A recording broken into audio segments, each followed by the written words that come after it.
Well, good afternoon, everybody. And I wanted to just voice my vigorous support for the border negotiations that Senator Lankford is engaged in, and how absolutely critical the parole portion of that is, as my colleagues have mentioned. I'd also like to mention today, so far, no votes. What could we be doing? Appropriations bills.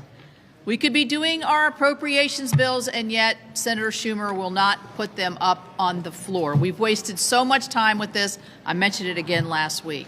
I wanted to bring up another issue today that I'm hearing a lot about, especially from families who have children that are getting ready, or maybe they are themselves getting ready to apply to go to higher education.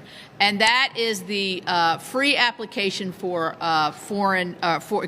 federal student aid, the FAFSA. Maybe some of you filled it out when you were applying. Maybe your parents filled it out. Maybe you're filling it out now.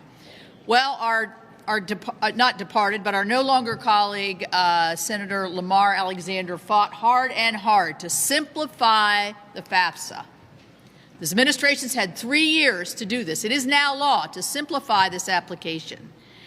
Normally, it comes out October 1st. Makes sense. You start filling out your applications, and you get your you start making your decisions in the spring is what you're going to do. This administration did not release their new form until December 30th, and that was only for like an hour. Then it was December 31st. It is now live after the first week of January. But it's been a colossal mess. And here's the biggest part of the mess.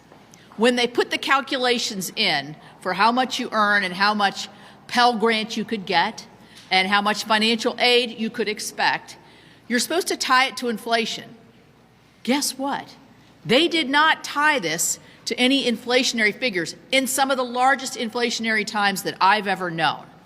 Therefore, what's the result? Number one, if they try to correct this colossal mistake, they will push back people's abilities to make decisions and have rush decisions for students, or the students and families will be receiving less federal student aid to which they are entitled.